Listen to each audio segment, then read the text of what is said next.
In November 2013, MTV premiered a new reality show called Generation Cryo. The show follows a 17-year-old named Bree who was conceived with the help of a sperm donor. Using the donor sibling registry, Bree successfully tracked down 15 half-siblings. The show chronicles their attempts to build relationships with each other, and for some of them, their quest to find their biological father, otherwise known as donor number 1096. The problem of not knowing the identity of your biological parents is an old one.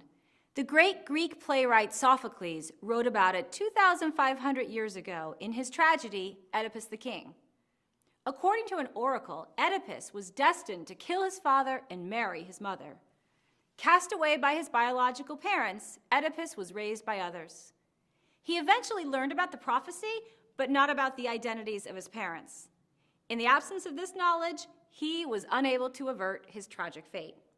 Now, thankfully, modern searches for one's biological parents tend not to be quite that dramatic. But Bree's plight is an increasingly common and perplexing one. Does she have a right to know the identity of her genetic father? Is she entitled to a relationship with him? What about her half-siblings?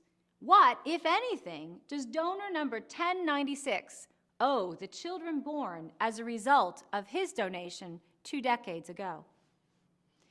It's unclear just how many people in the United States have been conceived as a result of sperm or egg donation, but the number may well be over 50,000.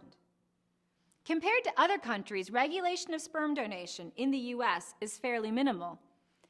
People who wish to sell their gametes to a sperm or egg bank generally must provide a medical history and may also undergo medical tests to ensure their health.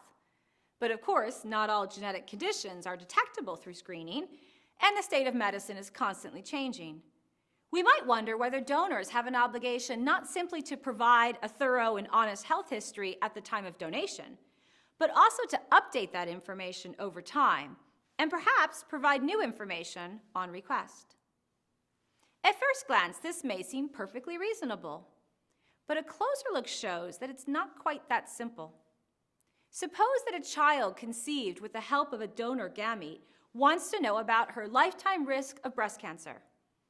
We may think that the donor should reveal any family history of breast cancer on his or her medical history, but do we also think that the donor must get tested for the BRCA gene, which would reveal far more about both the child's and the donor's risks? Indeed, is a genetic test like that something that a child can demand from his or her biological parent? It's true that this information is extremely useful, but the mere fact that someone would genuinely benefit from having a piece of information doesn't necessarily mean that she is entitled to have it. The situation becomes even murkier when we consider whether a child conceived through gamete donation is entitled to know not just the medical history, but the actual identity of the donor. We may think that if the recipient, really buyer, of the sperm or egg has promised the donor that she or he can remain anonymous, that agreement should be binding. But of course, the resulting child wasn't a party to that original agreement. Many people worry that if donor anonymity couldn't be guaranteed, fewer people would be willing to donate sperm and eggs in the first place. The prospect of 15 or more genetic children knocking on one's door 20 years down the line could be a major disincentive for donors.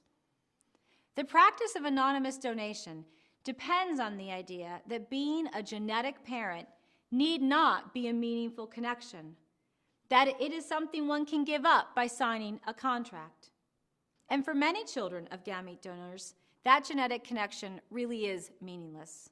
But for others, like Bree, it is not. Generation Cryo highlights what is perhaps the most fundamental ethical question about gamete donation. Who gets to decide what the terms of that biological relationship will be?